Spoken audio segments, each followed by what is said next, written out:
Hello. He's back. He's back from Las Vegas. Normally, what happens in Las Vegas stays in Las Vegas. But this time we'll do a very big exception because he just flew in yesterday evening, and by the way, he brought this beautiful chips which we got as a present from one of the YouTubers. Thank you. From this YouTuber, let me focus on. I am going to be watching the VR pilot. Hello, it was great to talk to you, and thank you for testing VR1. But tell me, man, how was it? 2 days. Yes, it was 2 days. It was really nice, actually. Thank you so much first to the organizers for having us. They did an amazing job putting us all together.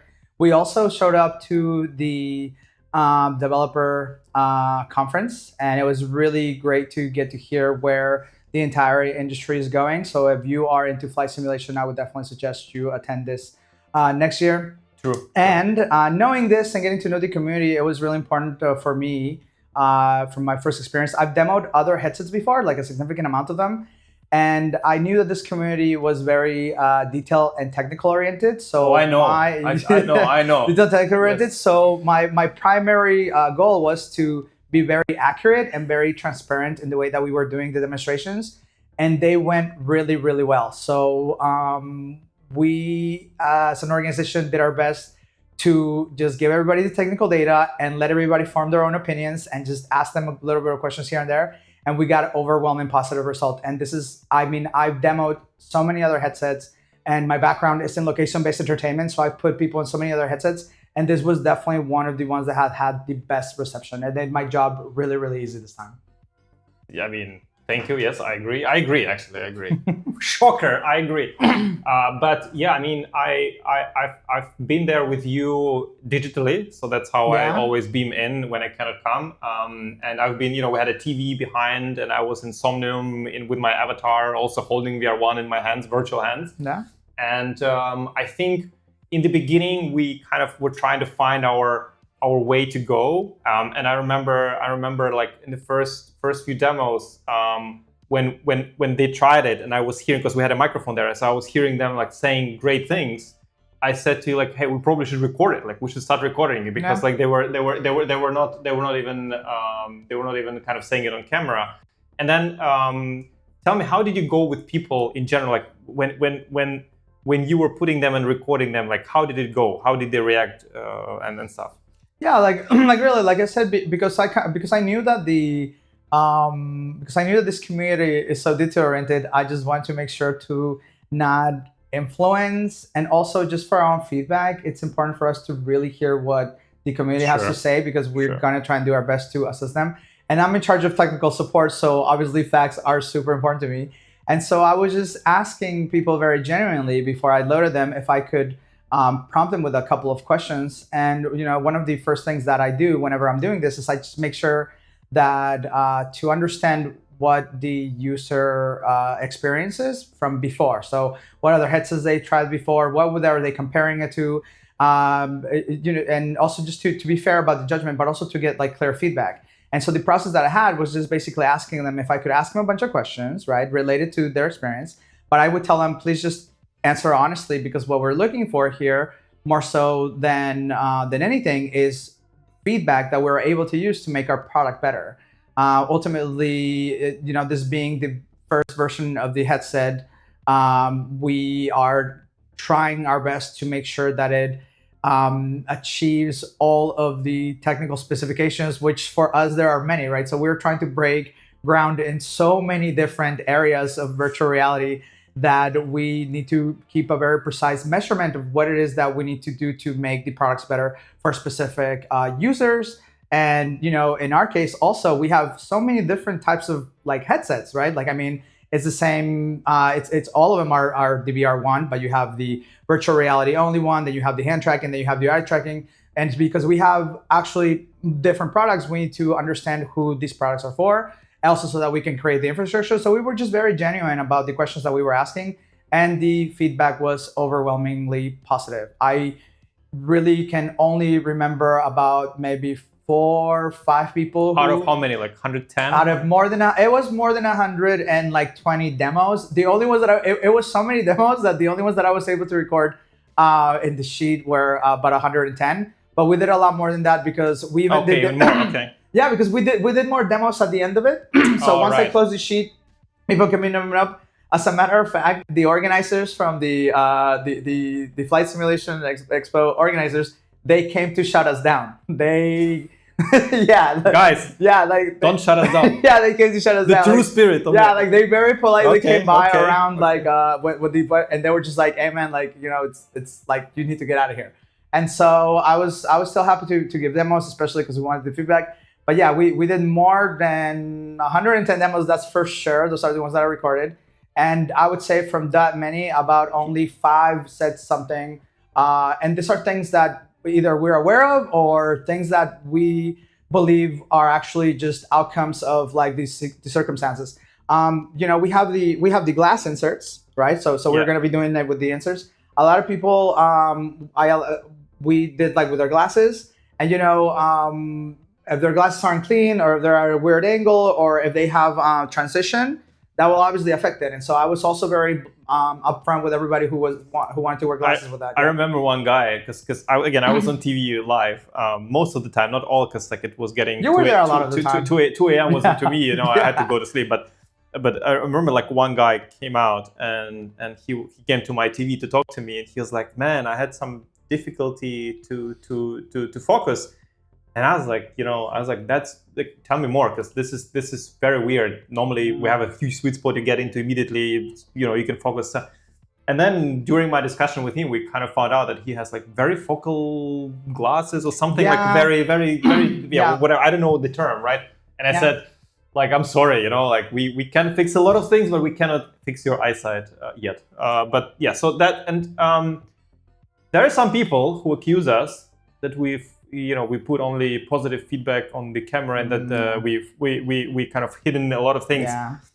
Tell me about the overall experience, and how did you ask people for feedback? Like, did you press them? No, or what not was at all. this? I'm sorry. And this is so like whenever I go to events and whenever I do these things, like my delivery is always with like kindness and like honesty, because the people that are putting on the headset are the people that are going to buy the product.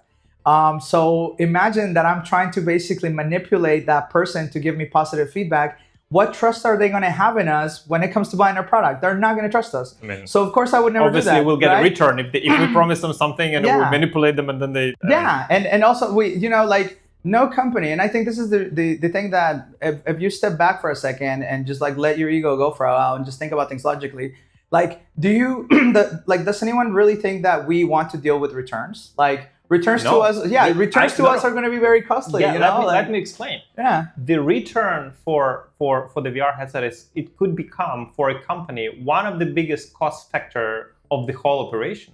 So our goal is to not overpromise and underdeliver. Our goal is to promise and deliver, like literally. Yeah. This is it. Like, and I think again, from what I probably have been, maybe let me say, I've seen and heard. Maybe 70% of demos, maybe 65, 70% yeah, of demos. Yeah, you were there a lot. Yes. I'm there a lot.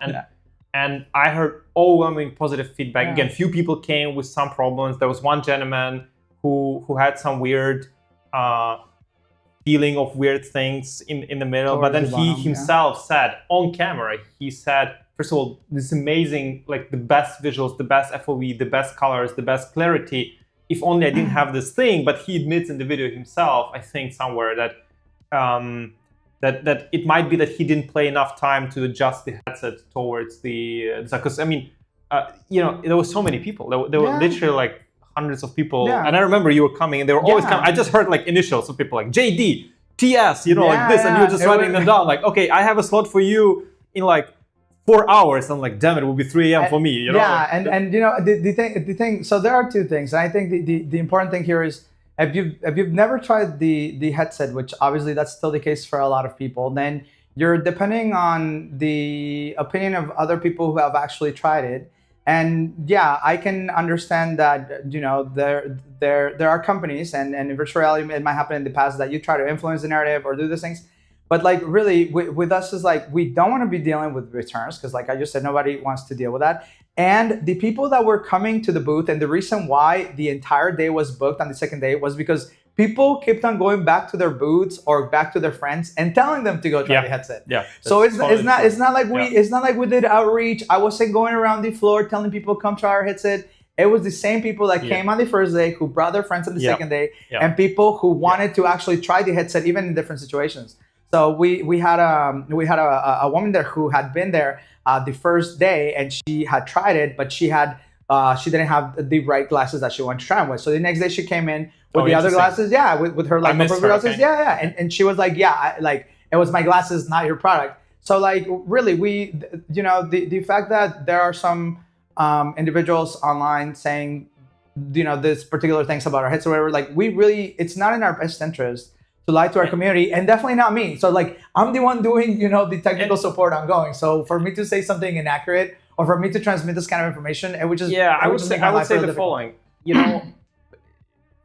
It's fine to criticize things. I'm always a very open person, and when I say criticize things, but you need to know what you're talking about. And it needs to have a substance. If it doesn't have a substance, then I have a problem with it. I literally have. Because if you tell me things which are factually incorrect, then I need to defend the product. I literally need. If you tell me things which can improve, like for example, I think maybe 5, 6, you tell me, but I think some people had a comment that it was front heavy and it was hard for them to adjust.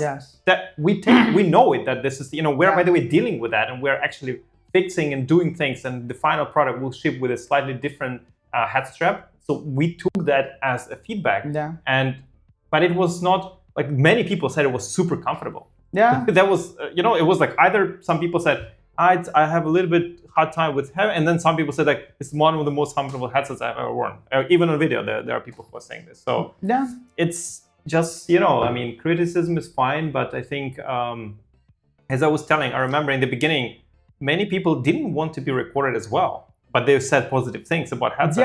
There was definitely a few people that asked me not to record them, and the other thing also that is really important is like, and really I felt this, and like I said, I'm the one that's going to be doing a lot of the technical support, and so anything I say will be held against me. I know that, and so I'm not going to make my life difficult by creating expectations that we are not able to meet with our product. And that said, I'm being very frank and very honest about everything that we are doing because it's in our best interest. Also, I just don't have to lie. We have a great product, and I've tried every single headset. I started with the DK2. I put in people in the DK2. I put in people in every single type of headset, all the HTV vibes, everything. He owned a location-based entertainment spot in Prague with headsets and stuff. So he was doing it. So we run. I still own the virtual reality theme park here in the center of the Czech Republic, and I've put thousands of people in the headset, and I've always had to adjust it. And the other thing also, and I think this is worth mentioning. One of the other comments that we had was about the comments that we had were about things that weren't really a problem. They just seemed like non-designed features. So for example, our IPD. That was a deliberate decision that we made. It's also important for you to understand that the IPD in our case cannot be automatic because we have multiple headsets. And for example, the virtual reality, in order to do automatic IPD, you need eye tracking. So if you don't get a headset with the eye tracking, we cannot do automatic IPD for you. And on top of that, just one comment. Yeah, please. This is very true because we have different SQAs for different stuff, and some of them are without eye tracking. But also on top of that, I just hate automatic IPD. Honestly, and by the way, one of the things is the sweet spot. Overwhelming people are commenting, sweet spot is huge. You just get in, you don't need to even, like some people got in, I remember. And then after the demo, we're like, did you adjust your IPD? He's like, oh shit, I forgot. But it was amazing. I was like, exactly. Like that's the whole point. And like when you have this IPD, like how often do you do this? Like you do it once and then that's it. Like you literally don't change it. So I think this is, there are many decisions which were made in this headset, which people don't fully understand why, but there are engineering reasons and stuff. But in terms of the event, we were going into FS Expo to face one of the toughest crowds out there. Flight sim guys who are running, they have multiple headsets at home and they are running it to the max, and they are the picky ones. They are the, sorry guys, but you are, which is good. You are the picky. So I was I'm confident in the headset, but I was always worried, like, will people concentrate on the picky things but don't see the big picture and things like that? But they did see the picture, they did see this and this was, to me, a relief and a great stuff. Like, and you had a blast there. I remember a lot of laughs. I heard a lot of laughs and stuff. So. I would say and I realized this actually. I think it's good insight also for us to share. The reason why they're picky is because some of these guys that came to the booth, I became friends with one of them. He was really interesting gentleman. He makes his own aircraft. Like, this guy sold his own thing and flies his own airplane, his own, right? So if he makes mistakes, he's gonna die. So these people are very technical for reasons that are associated with survivability. So I remember one guy. One guy came and he had a demo. He said, "Oh, Arthur, that's amazing. Maybe if you're watching, hi." And he came to my TV. He said, we started talking, and he's like, "Yeah, I'm flying like Microsoft Flight Simulator." I was like, "Yeah, I'm flying as well." And he's like, "I actually flew in here in my plane in Cirrus." And I'm like, "Man, I fly it sometimes in MSFS, and I can play." And he just his own plane. He's flying at home with stuff. Yeah. Like, these are the guys. It's amazing. I mean, I don't have a plane. I don't know how to fly, but I'm enjoying the simulators. But the crowd was like, it was so relieving and so great to see how enthusiastic people were. Yeah. And there were some YouTubers, you will see those videos later. They are preparing those videos. Probably they will release them. Yeah. Where you'll hear their opinion. I mean, I didn't know what they say. Yeah. We didn't ask them to sign anything. They just sat down, put into the headset, and we said, "What do you think?" What do you think? Yeah. And then they told us what they think. Yeah, my really, like, the questions were non-prepared. It's not like me and you sat down and we said, "Oh, let's ask him this." It was nothing like that. We realized that we went there, we put on the headset people. It was the positive was good, and then we said, "Okay, we want to hear this feedback. If they have something to say, it's going to be easier to record it so that we have things." So then we started, and then everything was just like very, very positive. And the other thing also is, I think that this specific community, they're so particular and they're so specific with the things that it was going to be important for us to be able to get them to understand.